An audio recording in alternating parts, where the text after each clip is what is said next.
In 1995, after 23 years of successful operations, policy changes within the CIA forced the program, now known as Stargate, into declassification. With dowsing growing in popularity, it didn't take long for people to realize that dowsing provided the potential for financial gain as well. People like Louis Matasha. And I went to Virginia Beach, and we dug Virginia Beach up and found a tremendous number of coins. I felt so sorry for these metal detecting people. They came up and he had 35 cents and we had a bucket full of jewelry. No one has ever found jewelry on the beach like we did.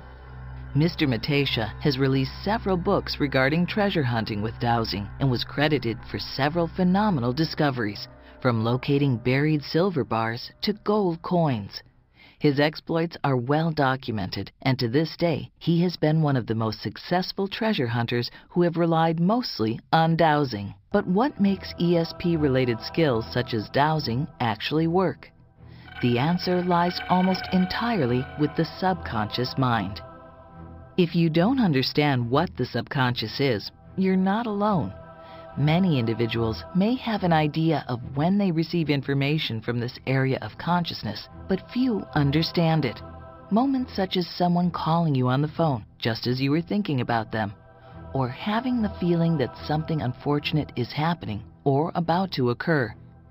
Due to the lack of a better explanation, many refer to this as intuition, listening to your gut, or feeling a vibe. We can think of human consciousness as being divided into two regions. One is referred to as conscious awareness, and the other as the subconscious.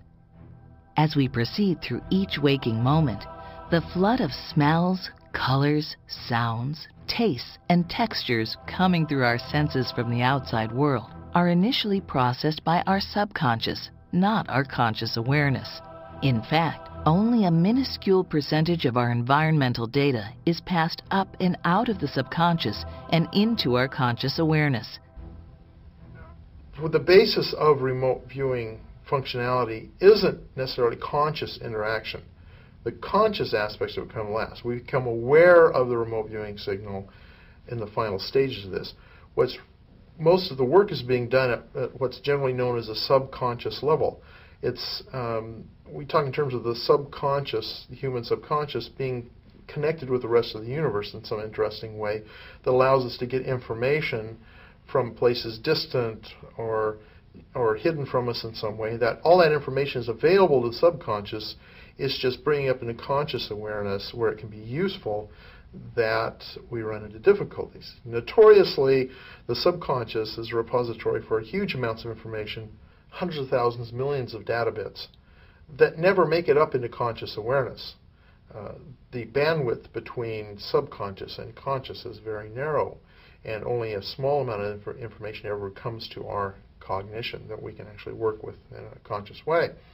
That's normal for any kind of sense. And when you add this ESP material in there, that's additional information that has to compete for that narrow bandwidth. So the trick is how do we get that information and make it available so that we can use it? Well, in remote viewing, the idea is you go through this process that we were trained in the military to access the information, the factual information, the visual information, in order for us to put it down on a piece of paper, to express it and make it available for analysts. But how does all of this explain the movement that occurs with dowsing rods? Let's think for a moment of a seismograph. This is a sensitive instrument designed to measure sudden movements in the earth, such as those caused by earthquakes. Some seismographs are so responsive that they can catch subtle variations from the other side of the planet. Dowsing rods work on this same principle, but instead of being affected by the Earth's subtle movements, they're affected by the human nervous system. A lot of different theories about how dowsing works. The one that predominated for a long time was magnetism. The idea was that somehow the dowser was able to identify, or that there was a magnetic interaction between the dowser and the whatever's trying to be located. Now, this normally happened when the dowser was looking for water, or when the dowser was dowsing for minerals, or that kind of thing. That was the explanation that was used. And so they'd go and, they'd douse for it, and supposedly there's this attraction that caused the rods to work or whatever. In fact, later on, when it seemed apparent that there was no such force that was strong enough to make these rods work, particularly ones made out of wood, which are non-magnetic anyway, the feeling got to be that there was some inner mechanism that dowsers possess. If you imagine yourself, for example, throwing a ball, even though it's just your imagination, the muscles that actually would be involved in throwing that ball actually get activated, and there are micro movements. Even though you never actually perform the motion, your muscles, in a way, perform it just at a much lower level, so that's not noticeable. And any time we have those kind of ideas of any kind of action or activity, our muscles respond at a very low level, so we're not even aware of it, but nonetheless it's happening. It's called the ideomotor response. When people go out to douse, then that ideomotor response, they're expecting to find water, and so when they come to a place where they think water is, even though they're consciously trying very hard not to move the rods themselves, there's this involuntary motion of the muscles, which they're not even aware of, that cause the instrument, the pendulum, the rods, or whatever, to actually move. The nervous system can generate subtle movements that are undetectable by our conscious awareness, so it's easy to understand why some dowsers may believe that an invisible force is responsible for moving their tools when they use L-rods or pendulums. But the question still remains, how does the subconscious know the answers to the information you are seeking in the first place, especially information that would seem to be unobtainable, such as locating buried treasure, or knowing what the next winning color on a roulette wheel will be? This aspect of ESP-related skill might still be one of the most mysterious and controversial topics in related scientific research. But thanks to quantum physics, a theory called quantum entanglement may provide new insight into how the subconscious can obtain what some previously believed to be unobtainable. There may be explanations available in quantum physics, but in only a narrow scope of it, a feature called non-locality, which has the idea that things are entangled. There's several different terms for it: Bell's theorem, non-locality, quantum entanglement. There's some interesting features of that part of quantum theory that might explain not just things like dowsing, but also things like remote viewing or ESP in general. The idea here is that physical particles, not subatomic particles, that become entangled sometime in their past, they establish kind of a causative correlation, so that when they're separated by a long distance sometime in the future, if you affect one, then you have an instant effect on the other. Some of the results of the experiments in this suggest the sorts of things you encounter when you're doing dowsing or remote viewing. At one time, physicists believed that atoms were the smallest form of matter in existence. Then we discovered atoms were actually comprised of even smaller particles called electrons, protons, and neutrons. Today, we now know that even deeper levels of subatomic particles exist in the composition of all matter, including biological life, forms of energy, and neurons, a component for human thought. As the name implies, entanglement occurs when two or more of these subatomic particles form an association at what is now believed to be the lowest level of subatomic existence. The association between these particles allow influences that affect one particle to occur to the other instantly and regardless of distance. As a result, some researchers refer to this as non-locality, nullifying the idea that information travels between the particles, and instead, that it is somehow already and instantaneously connected at another level of existence. While this may seem inconceivable to some, it's no more astonishing than at one time theorizing how the splitting of an atom could not only be possible, but that it could be harnessed as a destructive weapon. The advancements made within quantum mechanics, including the theory of quantum entanglement, may begin to provide the answers to how the subconscious mind is able to obtain information about an unknown or remote target, providing insight into the mechanics behind dowsing and all related ESP skill. With convincing military test results, personal experiences, and new sciences providing a glimpse into how our thought function may truly operate, why are there still skeptics? Skeptics don't like dowsing because they have no way of explaining how it works. They are opposed to it for many of the same reasons they're opposed to ESP or similar kinds of so-called paranormal phenomena.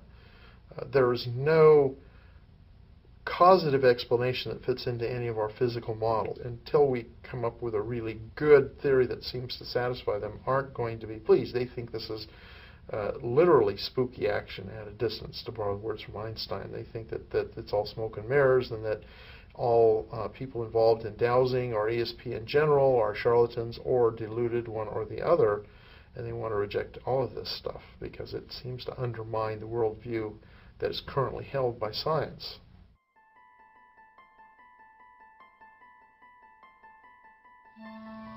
I had a teacher, and I traveled all over the United States, and I went to see the people that knew what they were talking about.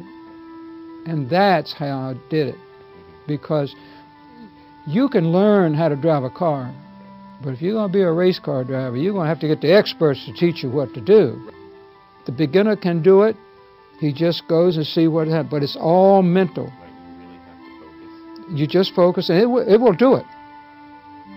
A lot of times, when I trained the Marines, I just threw a pencil on the ground. I said, walk over that pencil and see if those wires react. Whammo! They spread apart immediately. I said, that's the pencil. Now you put it on your head, tunnel. Now you walk around this village and find a tunnel. Whammo! It opened up right away. One of the big issues with remote viewing is something called analytical overlay. And the problem with analytical overlay is that analytical overlay is also known as mental noise. These are the imaginings, the thoughts, the analyses, all the stuff that's going on in our conscious minds, expectation, that sort of thing, that end up contaminating the signal line. Let's say the target you're trying to describe is the Eiffel Tower. You as a remote viewer have no idea that it's the Eiffel Tower you're trying to describe. All you know is you've been given a set of coordinates or a certain number, and you are just going through the process. You get an impression of crisscrossing metallic structures and cold, bumpy, rivety kinds of things. You get these impressions. And that's all accurate about the Eiffel Tower. The problem is that it also matches the bridge that you drove over on your way into work that morning. And so all of a sudden your conscious awareness guesses, jumps to a conclusion, oh, it's a bridge. Well, it isn't a bridge, it's the Eiffel Tower, but you have come to that false conclusion based on this interesting process. The same thing can happen with dowsing, where you may have conscious expectations that cause the ideomotor response. What you want to do is to be able to learn how to let the actual signal, dowsing signal, come through the subconscious and be the thing that motivates the indications of your devices, whatever device you're using, and not have it be your conscious awareness that's motivating that. And that's where, of course, the challenge is, to learn to tell the difference and to allow the one to operate and not allow the other one to interfere. There's a certain portion that is natural ability, and the other portion is a lot of hard work and sticking to it. Everybody has it. It's just a part of your makeup, everybody's makeup. The ability to do it mostly rests, I think, with a person's own belief system, whether they believe they can do it or not, and how much work they want to put into it to be successful. The more practice, and you'll hear this by remote viewing teachers, the people who teach it today, and even in the unit, practice, practice, practice.